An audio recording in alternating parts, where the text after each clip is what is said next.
Hey everybody, welcome to a candid conversation about dating responsibly. My name is Kevin Carr. For those that don't know me, nice to meet you. I am the author of the book series Date Responsibly. I am here with host, author, reporter, everything, Miss Envy McKee. Hello there. What I wanted to do was, as I begin to release Date Responsibly, Choosing Better Men, instead of just kind of getting in front of the camera and talking. Hello there, my name is Kevin Carr, and I want you to date responsibly. Yeah, see, that's kind of boring. And so I wanted to have a candid conversation, and I figured, well, since I'm writing this book and I'm speaking to women, I should have a candid conversation with a woman, right? Yes. And so hence here we are. Yes. And we're gonna talk about dating responsibly. Sure. So we're gonna have a conversation, and then what we do is we'll break them up in the segment so we don't take all your time. So we're gonna release these. So you can come back and it'll be in nugget sizes, so you can go like this, you can eat it, and then digest. And listen, so we're taping everything at the same time, and then we'll release them. So this is the same day. So when you see me next week or the week after with the same shirt on, the same outfit on. So we're not dirty. All right. Now, Envy, you're in charge now. I'm in charge. Okay, so I love this Date Responsibly series. Okay. I think that it's awesome. And not because you're a male person writing a book about dating advice for women, because there are lots of male people who do that. Yeah. I like it because, I call them the Voldemorts. I like it because you're not a Voldemort. Okay. I like it because you have a very, I don't want to say no nonsense, but it's very relaxed, honest.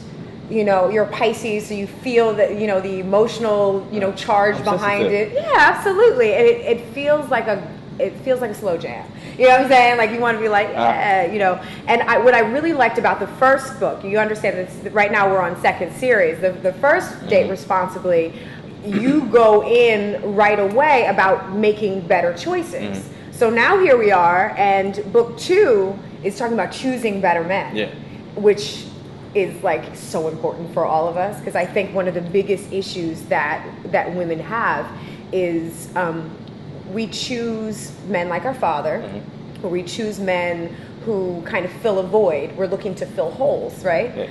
And not in the good way. But we don't choose men that are actually right for us. Okay. So I'm interested to find out in this book, in this particular book, what advice you are giving to women about choosing better men. Well, it's just, and really going back to that first one, it's just that was really kind of me laying the foundation and just about being intentional when it comes to dating.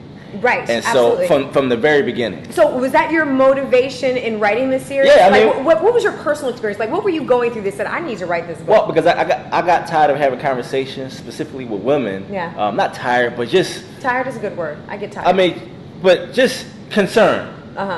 Where we having conversations where you're telling me about this relationship and this guy, you don't know you're supposed to be together, or why is he doing this 8 months, 2 years, 3 years down the line. So why do you think women make those kinds of choices? Well, I think people in general aren't intentional. At some point in life, we come to the point where we realize this is how we want to live our lives. Right. When we're looking for a house, this is where I want to live, why I want to live here. When I want to buy a car, I want to buy a 2012, 2014. But when it comes to dating, unfortunately, you're cute, I'm cute, let's hang out. We're throwing shit against the wall. And it's just on this episode.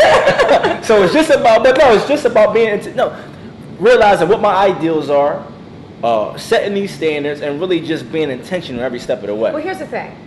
Everybody that goes into a relationship isn't necessarily looking for a relationship. So I think that's where the confusion comes in, because I'm going to say 8.5 times out of 10, women, when they're out and about, even when they're younger, they're looking for a committed bond with another person.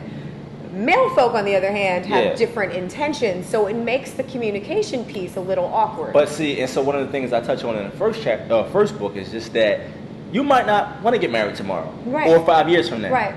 But you want to know 2 things. What?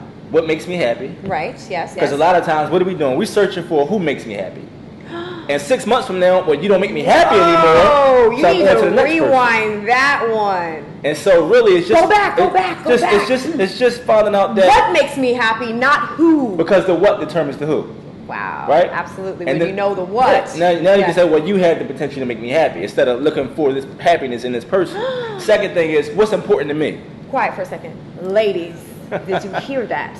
Okay. And it's just what's important to me. Okay, right. Right? And it's just really simple things. Is religion or spirituality important to me? Is education important to me? And you're using those things. If you're a reader and your partner doesn't even own a book, well, that's a problem. Yes. And so those are the things that you're using to filter who you date. Yes. So you might not necessarily be looking for a relationship, but you still should know the type of person that you want in your life. Right. And so hits the next version of this book, which we on now, is now using those things to go ahead and just make better choices, better decisions. So when I think this is key, because a lot of times, as you said, we walk into the world and we don't have our intention straight. But what we don't understand about intention is determining the what first, and then the how, the why, and whatever, that all falls into place. You have to know what you want. Yep. You have to know what you are, right? Absolutely. Yeah. Well, if you don't know that, then it's just... Yeah. So do you think that a lot of people get into, I'm saying awkward because all different kinds of crazy fuckery because they don't know, they don't have those solid intentions in place? Absolutely. It's just like you're trying to find, trying to get to a certain place, but you don't have your roadmap. And so that's what, and as we wrap up, that's what this particular book is designed to do, is just to help women make better choices in the men that they attach themselves to. Are you telling women what to do? No, I can't.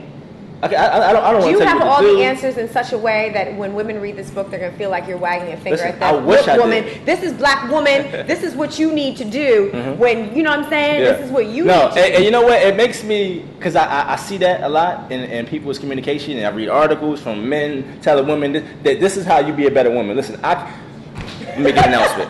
I cannot tell you how to be a better woman because I'm a man, obviously. And so, but what I am is I'm an expert at being a man. Oh, are you? So, yeah. And I'm an expert at being a man that many women are trying to avoid, because I've had a lifetime experience at it. And so you're trying to be your goal is to represent the kind of man that is worthy of a woman's choice, rather than the kind of man that women want to go, oh no, deuces. No, it's just my goal is really just to give you practical advice to make better decisions. But where did this practical advice come from? I want to know. Like, was it just? Do you feel like it was divinely inspired? Is there the first series, the first I don't know what to call it, a segment, because from what I understand, this is what Kevin told me. From what I understand, there are going to be 4 different sections. And so we've already experienced the first section. Yep. And from the first section, I got a sense that there was an underlying feeling of spirit behind it. And I don't mean religion. I'm not talking about religion. I'm talking about a sense of ownership of your soul. Well, I feel like if you're going to do anything, and if it's going to be substantial to people, that you have to kind of feel like it's something that you're supposed to do. Right. At least at that moment. Right. And so for me, I feel like that's why I'm so honest in what I write, because I feel like who I've been and the things that I've experienced and have led me to this point, and I just use that to kind of just... Yeah, so it's practical, it's real world. It's like, these are my experiences, this is how I messed up, this is how you don't have to make the same mistakes. Yep. Awesome. And so, Date Responsibly, yes. Volume 2, Choosing Better Men. Yes. I'm excited. I can't wait to dig into this one.